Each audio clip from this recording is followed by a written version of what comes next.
Africans can't stand alone in this battle against HIV/AIDS.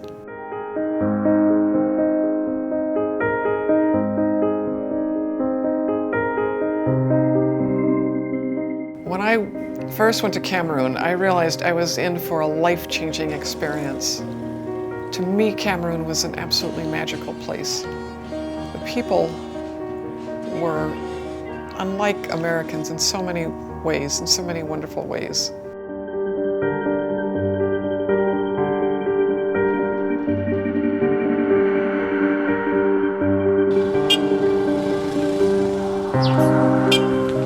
The objective of the first visit to Cameroon was to get a real sense of what our mission was, who the people were, who the players were. It also was to spend time in that clinic, just again as an observer, to see what goes on. What's the traffic flow like? What are the people like? What is their disposition? What is their whole attitude toward the clinic, toward the physician, toward the entire medical staff? To see how we could better benefit these people. If they are waiting all day long, how could we better serve them? Can we provide new services? So just to be there, to be a fly on the wall, so we could have a better appreciation. We could bring that story back here and tell others what happens there, so they could also have a better, richer feel for the work. We talked with patients, we talked with especially the young children, and got a sense of what their lives are like and how their lives will be changed by our work.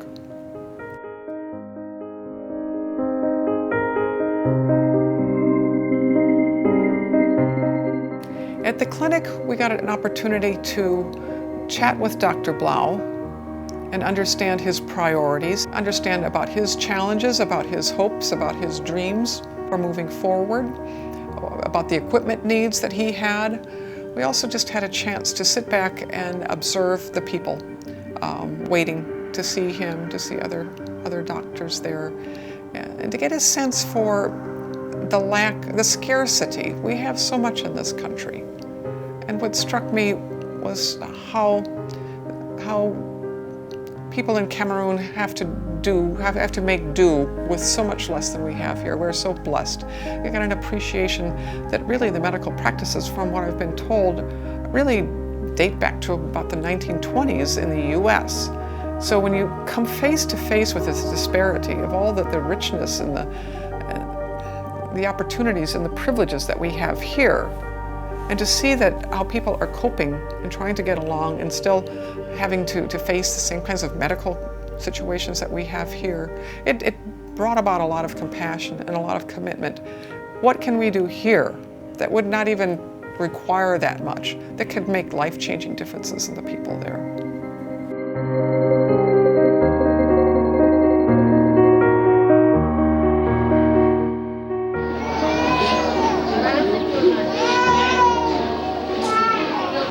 So it was very important to get an appreciation for the fact that there is this huge chasm between what is available there and what is available here.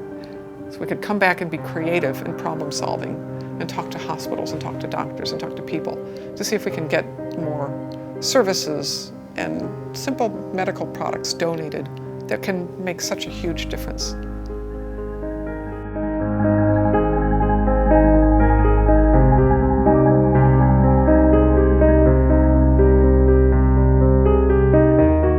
When I arrived there in November of 2006, I was sort of standing in a pool of water all alone, so to speak.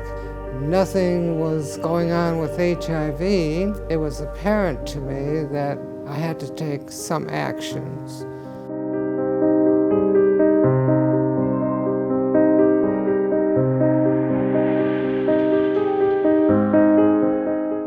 The story of one is one of starting with little, if anything, and ultimately getting to the point where we now are probably one of the larger clinics in Cameroon. We were one of the few clinics that had the appropriate equipment to do testing needed in following HIV patients.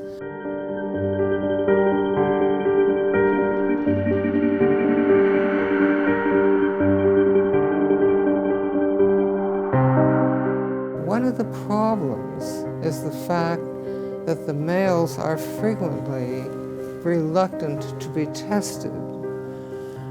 They can be sitting in my office while I'm talking to the wife, and I'll suggest that maybe they would like to be tested, the husband, and I get a very casual response, well, I'll think about it.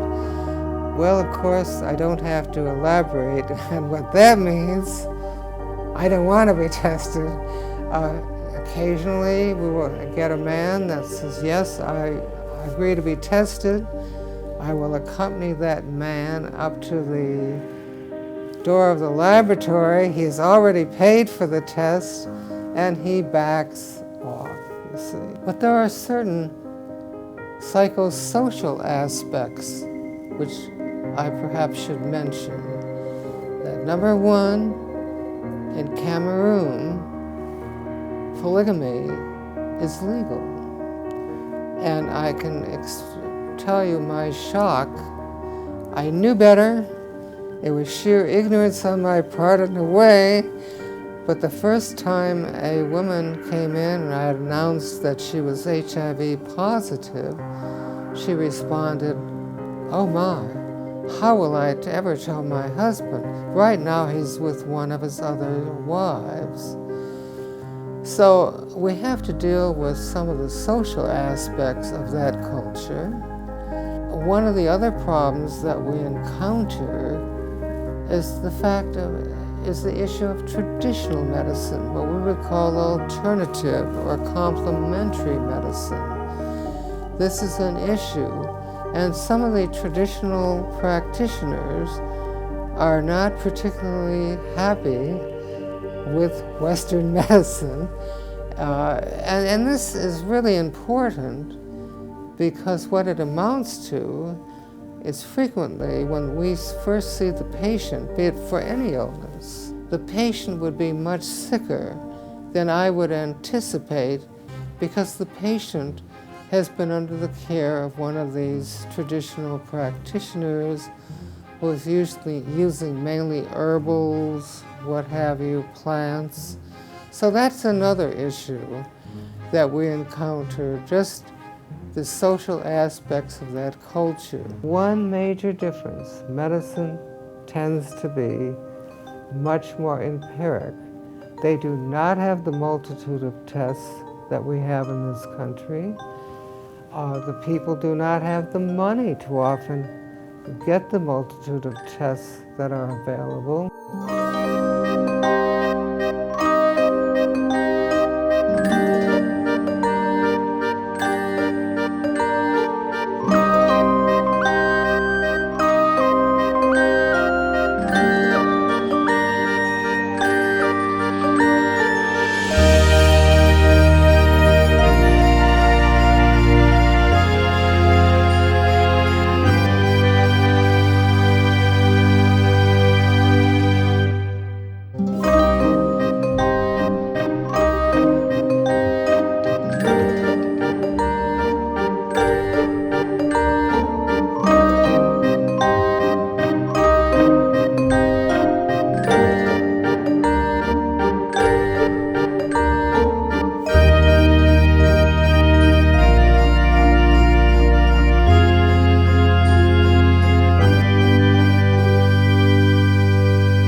There's still a certain amount of stigma with HIV there in Africa. If I was suffering from the illness as an HIV positive somebody, I would know to talk about it. Some people just get to believe that it's the white man's way of coming up with things and that they don't believe in that. So what they need is some kind of convincing words, people to talk about it, and so on. We also need people who already suffer from it to testify.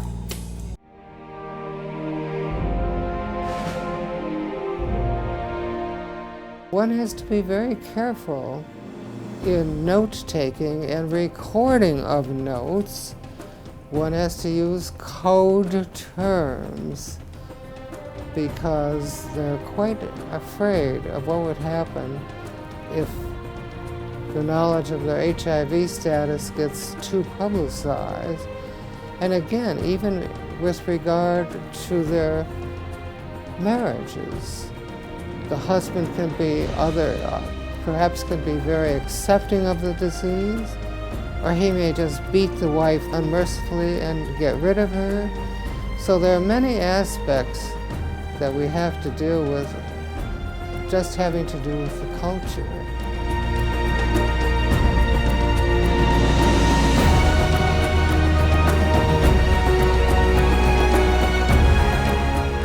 In addition to the differences in demographics, and we do see a number of children, but in this regard, I would hasten to add that at this point in time, one of the very good things that is being done, particularly at our clinic in Kumba, is the fact that as part of the initial prenatal visit for the pregnant mother, the HIV antibody test is just part and parcel of that. It's just a carte blanche, a bit of the package and the initial testing.